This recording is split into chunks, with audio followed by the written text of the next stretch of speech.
So you just mentioned past lives, and that's when people start thinking, oh, okay, this is a little hokey, and she's going to get me to bark like a dog. So what kind of hypnosis is that? The ones we see on the stage with the people, you know, pretending they're tambourines, or I don't know, whatever the silliness is. But well, yeah, that's great. Like, we should talk about that. Yes, a lot of people because a lot of people think that is hypnosis, and it is, I guess, to a certain degree. It is, and we're actually we're hypnotized all the time. I mean, when you're watching television right now, you're actually in a trance. A trance state is basically a focused state of mind. And so if you're really engaged with a speaker, or you're watching television or listening to music, you're in a trance. When you're driving your car and you're just kind of daydreaming away and you miss the exit. Exactly. How many times have you driven and like you've gone miles and go, oh my gosh, how did I get here? Yeah. That's a definite trance. And then also you get into a trance with someone who has authority. So a boss or a parent, you can actually, they're actually hypnotizing you. They're affecting your subconscious because you believe them or you hold them up on a pedestal. So a lot of people go into trances with their family and family members that seem to be the alpha of the family. So trance state is very natural. It's a natural state you go into right before you go to sleep and right before you wake up.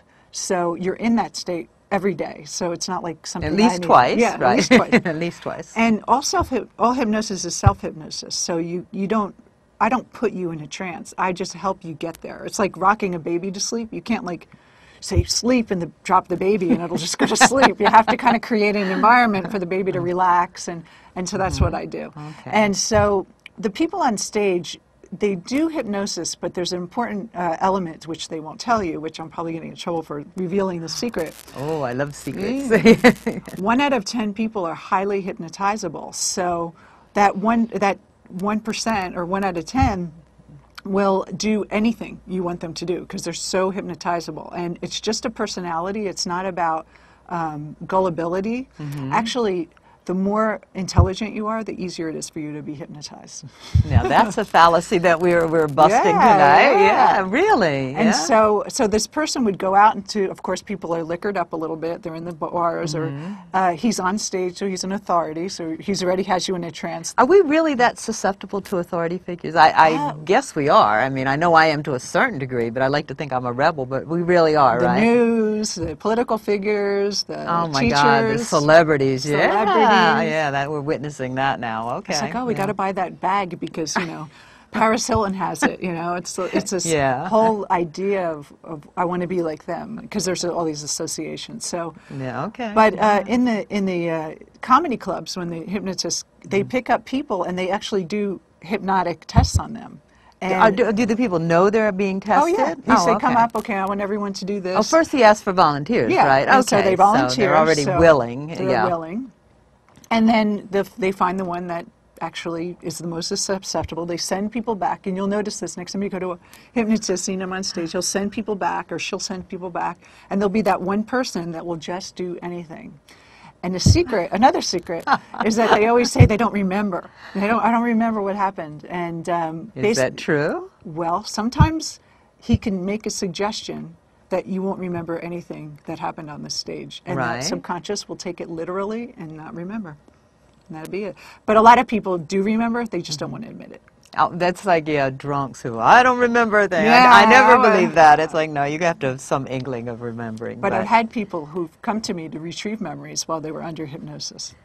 Because they didn't remember what happened in college or something. So you can do that? You can do that. Okay. And then you can actually retrieve memories of when you weren't in hypnosis. If you had a trauma or something, you really wanted to find out who's the person that was there or who stole my car. You can use a hypnotist. Police use hypnosis all the time. They use hypnotists to help solve crimes. Really? Yeah.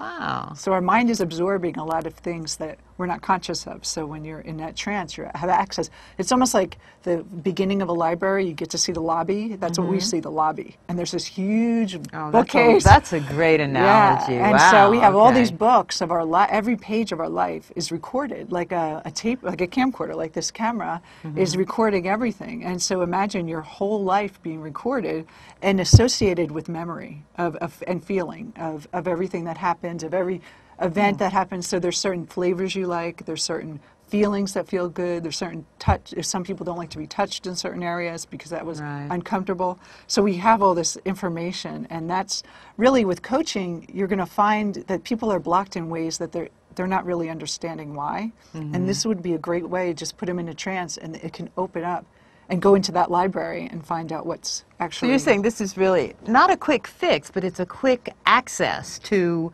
Expediter. Okay, yeah, that's good. Expediter, yeah. Because you said there's a layer between the conscious and the subconscious, and you just lower that or sort of dissolve that layer? Well, if you think about it... We don't want to talk about it too much because we don't want to take... It's not magic, but we don't want... I'm a person who, if you analyze it too much, I just go off in space, and I don't... So we don't want to really... But it is fascinating, and we do kind of want to understand. And I will tell you that she said that the subconscious, it has the mind of a 9-year-old. Yes. And I'm going to make her explain that. Okay. Because I think that's fascinating too. Yeah. Well, first there's a little, like, kind of a seal or a doorway between the conscious and the subconscious, and you'll know this when you sleep and you have dreams, and a lot of your subconscious memories and stuff you've been thinking about all day or things you're worried about will show up, and kind of your mind's playing. And then when you're in awake state, there's like a little filter, and it kind of keeps all that stuff down there. I mean, you don't want to remember every moment of your life at once, right? No. So it acts as kind of a search engine. And when you see something, like if you're sitting in a certain room or see a certain color, it kind of pulls up what you need to know at that point. So you don't have to worry about remembering everything all at once all the time. Mind-boggling. Yeah. Yeah. So the only thing is, things don't go down this way. We pull up. And this filter forms around 9 or 10 years old. So that's why your subconscious is 9 or 10. After that, all your new information you learn as an adult doesn't really sink down to the subconscious. So you could have learned as a child that water's really bad, and you're afraid to go in the water, you're afraid to swim. And as an adult, you say, oh, why would I be afraid of water? Well, that information, I'm an adult, doesn't go there. But in a trance state, what we do is we open it up as if you were 9 again. And you go down, and with hypnosis, you're actually using visualization and metaphors as if you're talking to a child. And you tell the child it's okay, it's safe, it's fine, and then you go out of the trance, and you don't have that same reaction to water anymore because the search engine doesn't pull it up anymore. So that's the simple way of explaining. That's an amazing way to explain it, okay. And so this is really powerful because your life is basically a reflection of what's in your subconscious. So if you don't have enough money, you don't have enough love in your life, you don't have the right figure, it's all because something on the subconscious level doesn't match. And we have this kind of like this template. It doesn't match what you say you want? Is that what you mean? Or it doesn't match to what you say you want. So that's why you have this fight with your conscious mind saying, I want this, but there feels like something's holding you back. And so what hypnosis does is get these two parts of your mind, the conscious and the subconscious, to speak the same language, and then things flow.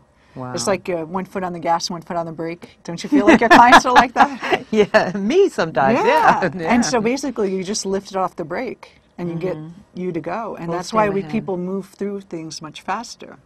And so combining hypnosis in coaching, you can see your clients will get results faster, and they will also tell people about it because they'll get such quick results that they'll be amazed. Now, how long does this effect last? Forever. Wow! I want to be hypnotized right now and get it all straight.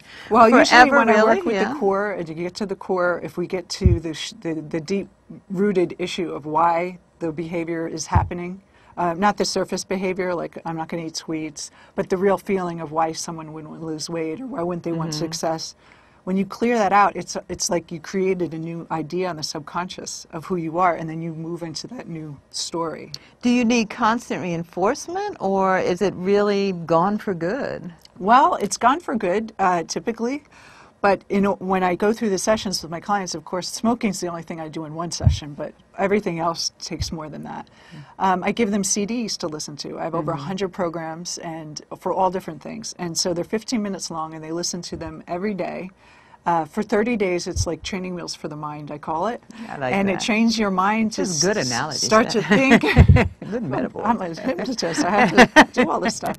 And so you get your mind shifted after 30 and sometimes 60 days, depending on how strong that block is or that idea is.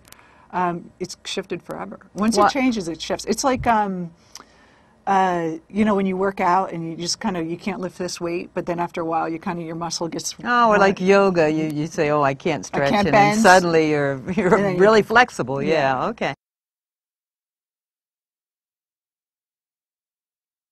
So you just mentioned past lives, and that's when people start thinking, oh, okay, this is a little hokey, and she's going to get me to bark like a dog. So